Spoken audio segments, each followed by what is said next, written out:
നമുക്കിന്ന് കമ്പനിയിൽ അവരെ ചാർജ് എന്ന ചാപ്റ്റർ ഡിസ്കസ് ചെയ്യാം. ഓക്കെ, നമ്മൾ ഡിസ്കസ് ചെയ്യാൻ പോകുന്ന ചാപ്റ്റർ ചാർജ്.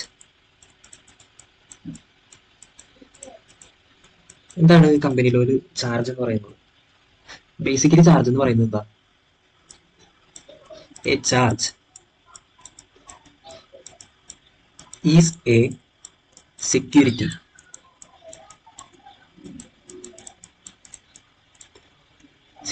ഫോർ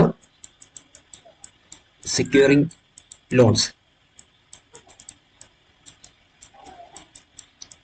അതാണ് ബേസിക്കലി ചാർജ് എന്ന് പറയുന്നത്. ഓക്കെ, എന്താണ് A charge? Means A security for securing loan. Loan secure ചെയ്യാൻ വേണ്ടി കമ്പനി രജിസ്റ്റർ ചെയ്യുന്ന ഒരു സെക്യൂരിറ്റി ആണ്.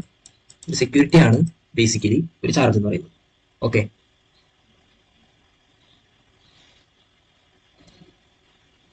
എന്താ വേറൊരു ടേമിൽ പറയുകയാണെന്നുണ്ടെങ്കിൽ a charge is a right created by company.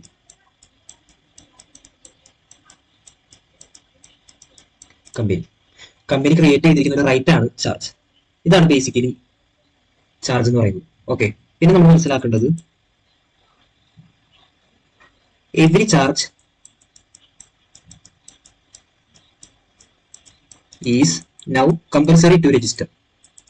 എല്ലാ ചാർജും രജിസ്റ്റർ ചെയ്യണം എന്നുള്ളത് കമ്പൽസറി ആണ്. ഓക്കെ, എങ്ങനെയൊക്കെ നമുക്ക് ഈ സെക്യൂരിറ്റി, ഒരു ലോൺ സെക്യൂർ ചെയ്യാൻ വേണ്ടി സെക്യൂരിറ്റി എങ്ങനെയൊക്കെ, ഏതൊക്കെ ടൈപ്പ് ആയിരിക്കാം ആ സെക്യൂരിറ്റി? അതൊരു ഇമ്പോർട്ടന്റ് കാര്യമാണ്. അത് ഏതൊക്കെ ടൈപ്പ് ആയിരിക്കാം? ഒന്ന്, മോർട്ടേജ്. ഓക്കെ, ചിലപ്പോൾ ഈ ടൈമൊക്കെ നമ്മൾ ആദ്യമായിട്ടായിരിക്കും കേൾക്കുന്നത്. മോർട്ടേജ് ആണ് ഒന്ന്. രണ്ടാമത്തെ രീതി എങ്ങനെയാണ് സെക്യൂരിറ്റി? ഹൈപ്പോത്തിക്കേഷൻ.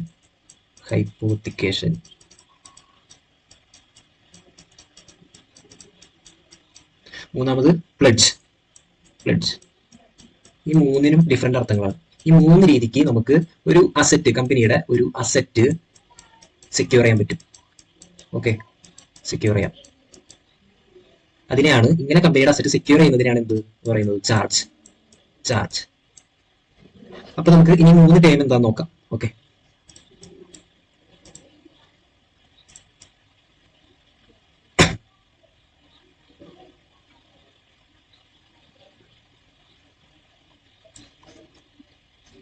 സോറി. ഒന്ന്, എന്താണ് പ്ലെഡ്ജ്? പ്ലെഡ്ജ് എന്താണ്? പ്ലെഡ്ജ് എന്താണെന്ന് ഏതിലാണ് പറയുന്നത്? Section 172 of Indian contract act. Companies act അല്ല, ഇന്ത്യൻ കോൺട്രാക്ട് ആക്ട് 1872 പ്ലെഡ്ജ് എന്താണ് ഡിഫൈൻ ചെയ്തിരിക്കുന്നത്? എന്താണ് pledge? Bailment of goods as security. Bailment of goods as security for payment of debt. എന്താണപ്പോ? ഡെറ്റ്, കടം വീട്ടുന്നതിന് വേണ്ടി ഒരു ഗുഡ്സ് എന്തെങ്കിലും സെക്യൂരിറ്റി ആയിട്ട് കൊടുക്കുന്നത്. അപ്പൊ ഗുഡ്സ് എന്താണ്? ഗുഡ്സിന്റെ പ്രത്യേകത എന്താ? മൂവബിൾ പ്രോപ്പർട്ടിയാണ്. അതാണ് നമ്മുടെ ഡെഫിനിഷനിൽ നിന്ന് മനസ്സിലാക്കേണ്ടത്. Movable property. അപ്പോൾ പ്ലെഡ്ജ് ചെയ്യുന്ന എപ്പോഴും എന്തായിരിക്കും? മൂവബിൾ പ്രോപ്പർട്ടി ആയിരിക്കും. ഓക്കെ, അതാണ് പ്ലെഡ്ജ്.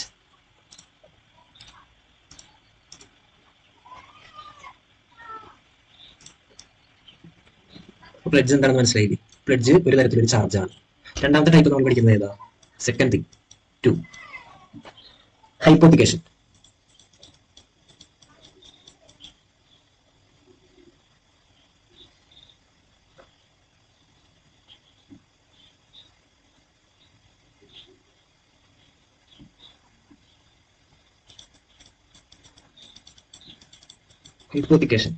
ഹൈപ്പോത്തിക്കേഷൻ എന്താണെന്ന് പറയുന്നത് കമ്പനീസ് ആക്ടിലല്ല, സർഫേസി ആക്ട്.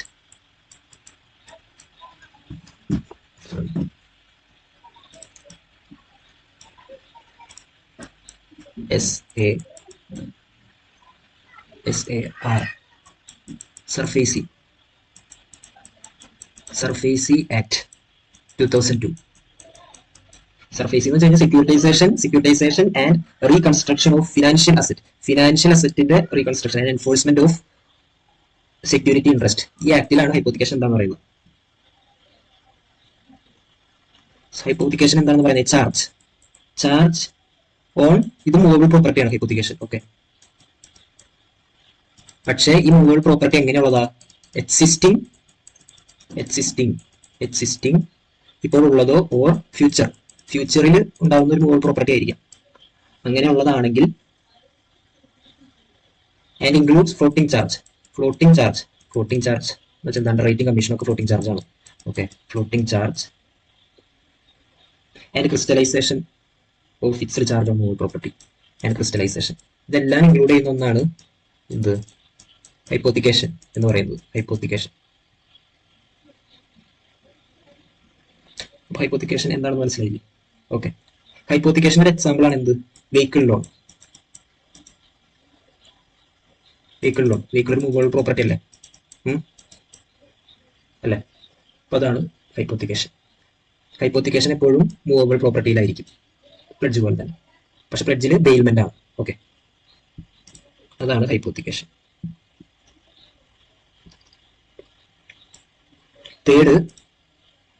മൂന്നാമത്തെ നമുക്ക് പഠിക്കാനുള്ളത് മോർട്ടേജ് എന്ന വാക്ക് നമ്മൾ പഠിക്കുമ്പോൾ തന്നെ നമ്മുടെ മനസ്സിൽ വരേണ്ടത് എന്താണ്? മോർട്ടേജ് എപ്പോഴും ഇമ്മൂവബിൾ പ്രോപ്പർട്ടിയിലുള്ള ചാർജാണ്. ഇമ്മൂവബിൾ പ്രോപ്പർട്ടി, അതാണ് മോർട്ടേജ്. അത് ഡിഫൈൻ ചെയ്തിരിക്കുന്ന മോർട്ടേജ് എന്താണെന്ന് ട്രാൻസ്ഫർ ഓഫ് പ്രോപ്പർട്ടി ആക്ട് 1882 അതിൽ section 58 transfer of property act 1882. It is a transfer of an interest in immovable property. Immovable പ്രോപ്പർട്ടിയിലുള്ള ഒരു ഇൻട്രസ്റ്റ് ട്രാൻസ്ഫർ ചെയ്യുന്നതിന് ഇമ്മൂവബിൾ പ്രോപ്പർട്ടിയിലുള്ള ഒരു ഇൻട്രസ്റ്റ് ട്രാൻസ്ഫർ ചെയ്യുന്നതിനെയാണ് മോർട്ടേജ് എന്ന് പറയുന്നത്. ഓക്കെ,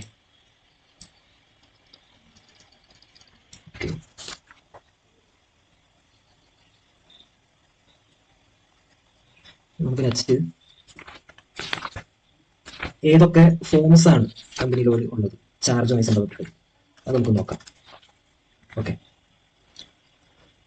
ഒരു കമ്പനി ചാർജ് ക്രിയേറ്റ് ചെയ്യുമ്പോൾ ഏതെല്ലാം forms required to be filed.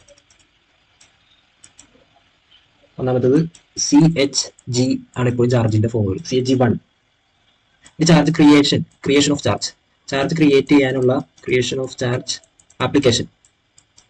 അതിന്റെ ആപ്ലിക്കേഷന്റെ ഫോമാണ് എന്ത്? CHG1. പിന്നെന്താണ് രണ്ടാമത്തെ ഫോം? നമ്മൾ ആദ്യം എന്താ ചെയ്യുക? കമ്പനി ആപ്ലിക്കേഷൻ കൊടുക്കും ചാർജ് ക്രിയേറ്റ് ചെയ്യണമെന്ന് പറഞ്ഞു. രണ്ടാമത്തെ എന്താ? പിന്നെ നമുക്ക് സർട്ടിഫിക്കറ്റ് നമ്മൾ അപ്ലൈ ചെയ്തതിന് രജിസ്ട്രേഷൻ ഓക്കെ ആണെന്നുണ്ടെങ്കിൽ ഒരു സർട്ടിഫിക്കറ്റ് നമുക്ക് കിട്ടും. അതാണ് certificate of registration of charge register ചെയ്തു എന്ന് പറഞ്ഞിട്ടുള്ള ഒരു സർട്ടിഫിക്കറ്റ് നമുക്ക് കിട്ടുന്നു. അതാണ് CHG2. ഓക്കെ, പിന്നെ CHG3 അങ്ങനെ നമുക്ക് സർട്ടിഫിക്കറ്റ് കിട്ടുന്നു. പിന്നീട് നമുക്ക് ആ ചാർജിൽ നമ്മൾ കൂടുതൽ ലോൺസും കാര്യങ്ങളും ഒക്കെ എടുത്തു കഴിയുമ്പോൾ നമുക്ക് മോഡിഫൈ ചെയ്യേണ്ടി വരും. അപ്പൊ നമുക്ക് ആ സർട്ടിഫിക്കറ്റ് മോഡിഫൈ ചെയ്യണമെങ്കിൽ അത് ഫോം ഫയൽ ചെയ്യേണ്ടതാണ് CHG3. ഇപ്പൊ മോഡിഫൈ എന്ന് കൊടുക്കാം. Modify of certificate. ഈ സർട്ടിഫിക്കറ്റ് മോഡിഫിക്കേഷൻ ചെയ്യുന്നതിന്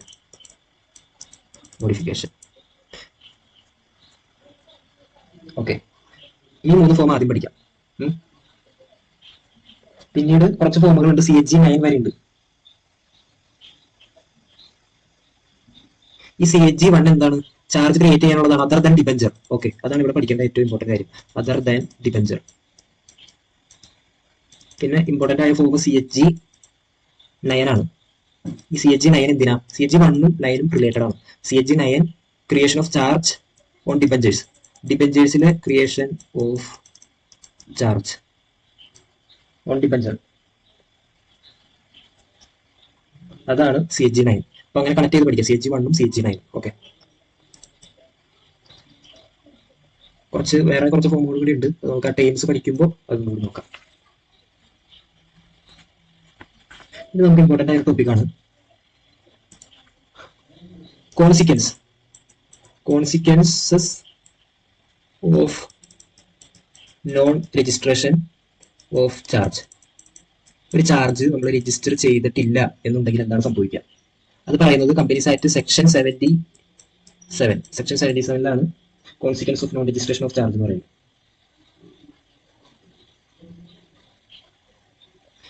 എന്താണ്?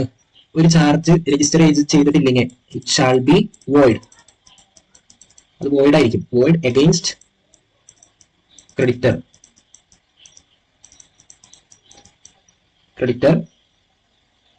ആൻഡ് ലിക്വിഡേറ്റർക്കും രജിസ്റ്റർ ചെയ്തിട്ടില്ലെങ്കിൽ അത് രണ്ടും ഈ ക്രെഡിറ്റർക്കും ലിക്വിഡേറ്റർക്കും അഗെയിൻസ്റ്റ് വോയിഡ് ആയിരിക്കും.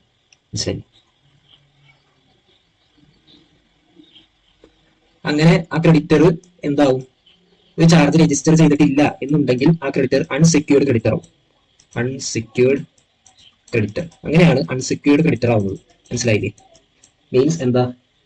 വൈൻഡ് അപ്പ് ചെയ്യുന്ന സമയത്ത് ടൈം ഓഫ് വൈൻഡിങ് അപ്പ് ചെയ്യുന്ന സമയത്ത് ഒരു ചാർജ് രജിസ്റ്റർ ചെയ്തിട്ടില്ല എന്നുണ്ടെങ്കിൽ ആ ചാർജ് ഇഗ്നോർ ചെയ്യാം. ചാർജ് രജിസ്റ്റർ ചെയ്തിട്ടില്ലെങ്കിൽ ഇഗ്നോർ ദാറ്റ് ചാർജ്. അപ്പോൾ ആ ക്രെഡിറ്റർ ആരാവും? അൺസെക്യൂർഡ് ക്രെഡിറ്റർ ആവും. ആളുടെ കട ലാസ്റ്റ് നോക്കിയാൽ മതി. സെക്യൂർഡ് ക്രെഡിറ്റേഴ്സിന് പൈസ കൊടുത്തതിന്, അൺസെക്യൂർഡ് ക്രെഡിറ്റർ ആവുന്ന വെച്ചാൽ എന്താ? സെക്യൂർഡ് ആയിട്ടുള്ള ക്രെഡിറ്റേഴ്സിന്, ചാർജ് രജിസ്റ്റർ ചെയ്തിട്ടുള്ള ക്രെഡിറ്റേഴ്സിന് പൈസ കൊടുത്തതിന് ശേഷം മാത്രമേ അൺസെക്യൂർഡ് ക്രെഡിറ്റേഴ്സിന് എമൗണ്ട് കിട്ടുള്ളൂ വൈൻഡിങ് അപ്പിന്റെ സമയത്ത്. മനസ്സിലായില്ലേ? എന്താണ് ഈ വോയിഡ് അഗെയിൻസ്റ്റ് ദ ക്രെഡിറ്റർ എന്നുകൊണ്ട് ഉദ്ദേശിക്കുന്നത്? വോയിഡ് അഗെയിൻസ്റ്റ്, ഈ കോൺസെപ്റ്റ് മനസ്സിലായില്ലേ? What is void against creditor? Void against creditor എന്ന് വെച്ച് കഴിഞ്ഞാൽ എന്താ? വോയിഡ് അഗെയിൻസ്റ്റ് ക്രെഡിറ്റർ എന്ന് വെച്ചാൽ എന്താ? വോയിഡ് അഗെയിൻസ്റ്റ് ക്രെഡിറ്റർ, ഒരു പ്രോപ്പർട്ടി എന്തെങ്കിലും ആരെങ്കിലും തരുമ്പോഴാണ് ക്രെഡിറ്റർ ആവുന്നത് കമ്പനിയുടെ. അപ്പോൾ ഈ പ്രോപ്പർട്ടി വേറൊരാൾ രജിസ്റ്റർ ചെയ്തു. Charge property registered by another person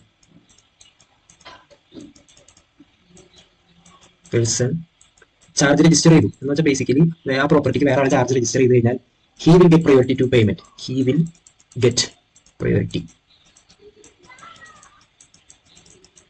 ആദ്യം ഈ പ്രോപ്പർട്ടിക്കുള്ള എമൗണ്ട് കൊടുത്തത് ഈ ക്രെഡിറ്റർ ആണെങ്കിൽ കൂടി next person will get the priority for the payment. അതാണ് വോയിഡ് അഗെയിൻസ്റ്റ് ക്രെഡിറ്റർ എന്ന് പറയുന്നത്. മനസ്സിലായി?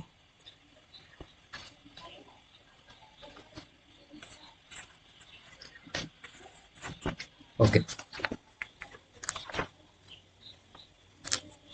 എങ്ങനെയാണ് നെക്സ്റ്റ് ടോപ്പിക്കിലേക്ക് നമുക്ക് കിടക്കാം?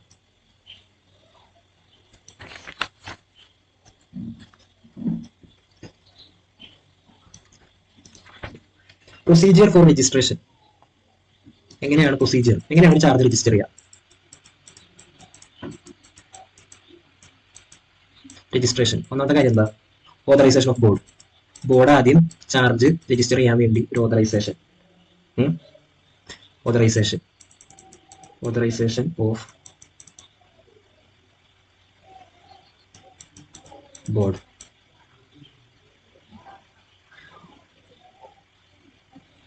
ബോർഡ് റെസൊല്യൂഷൻ പാസ് ചെയ്യണം, അതാണ്.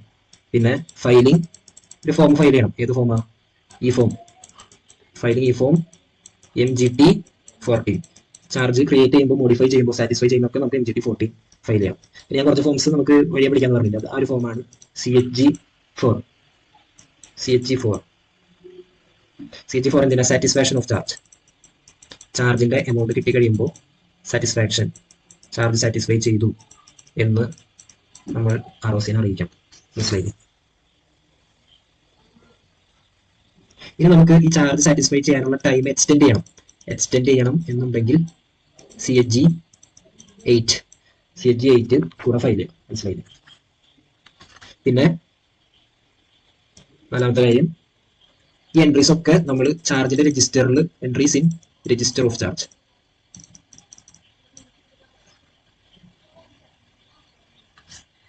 രജിസ്റ്റർ ഓഫ് ചാർജ് ഏതാ? CHG7. ഈ കാര്യങ്ങളൊക്കെ നമ്മൾ CHG7ലും കൊടുക്കണം. മനസ്സിലായി? അപ്പൊ നമ്മൾ കുറച്ച് ചാർജിന്റെ ഫോംസ് ഒക്കെ പഠിച്ചു. അതേതൊക്കെയാ? CHG4 പഠിച്ചു. CHG4 എന്താ? സാറ്റിസ്ഫാക്ഷൻ ഓഫ് ചാർജ് സാറ്റിസ്ഫൈ ചെയ്തു എന്ന് ROCനെ അറിയിക്കുന്നു. പിന്നെ നമ്മൾ എന്ത് പഠിച്ചു? CHG8 എന്തിനാ? Extend of satisfaction of charge. ചാർജിന്റെ പേയ്മെന്റ് അടയ്ക്കുന്നതിനുള്ള ടൈം നമ്മൾ എക്സ്റ്റെൻഡ് ചെയ്യാൻ വേണ്ടി യൂസ് ചെയ്യുന്ന ഫോറും 8 4x8. ഇപ്പോൾ CHG 4ഉം CHG 8ഉം. പിന്നെ രജിസ്റ്റർ ഏതാണ്? ചാർജിന്റെ രജിസ്റ്റർ CHG 7. അപ്പൊ നമ്മൾ നേരത്തെ CHG 1 പഠിച്ചു, 2 പഠിച്ചു, 3 പഠിച്ചു. 1 is the application, creation of charge in the application. Application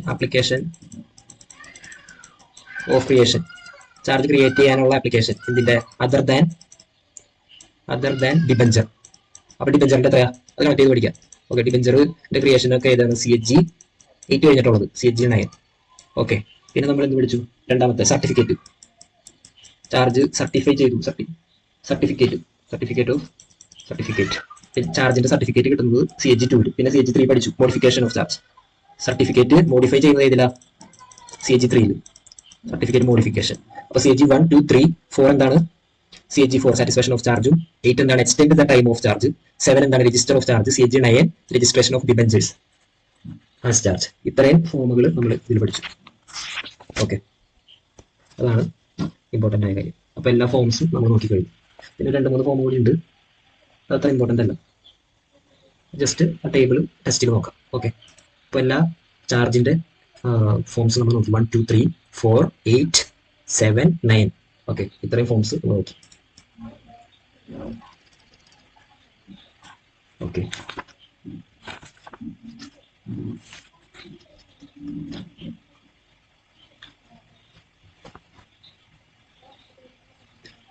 എപ്പോഴാണ് ഒരു ചാർജ് രജിസ്റ്റർ ചെയ്യേണ്ടത്? ആ ഒരു സെക്ഷനും കൂടി നമുക്ക് നോക്കാം. Registration of charge. ചാർജിന്റെ രജിസ്ട്രേഷന്റെ സെക്ഷൻ ഏതാ? സെക്ഷൻ 77. ഓക്കെ, സെക്ഷൻ 77 സബ്സെക്ഷൻ 1 ഇതിലാണ് രജിസ്ട്രേഷൻ ഓഫ് ചാർജിനെ കുറിച്ച് പറയുന്നത്.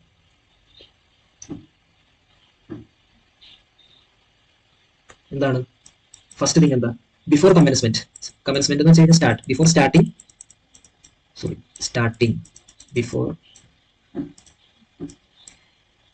സ്റ്റാർട്ടിംഗ് ഓഫ് കമ്പനീസ്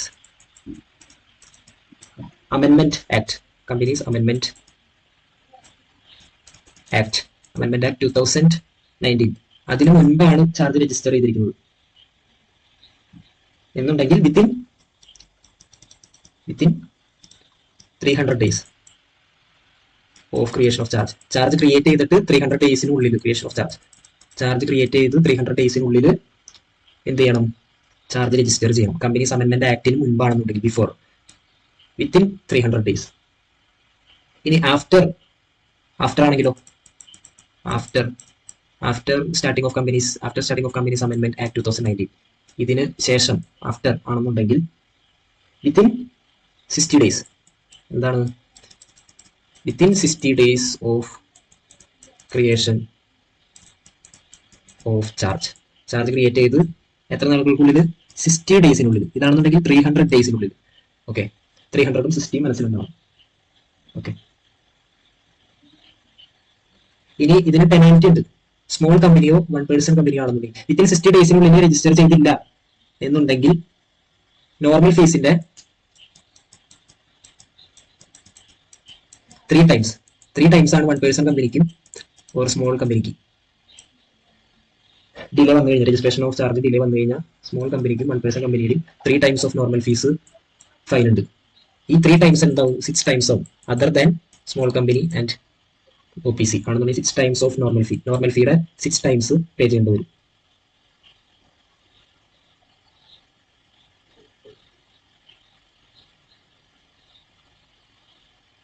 ഇനി ഈ 60 ഡേയ്സ് ചാർജ് ക്രിയേറ്റ് ചെയ്തിട്ട് 120 days ആയി എന്നുണ്ടെങ്കിൽ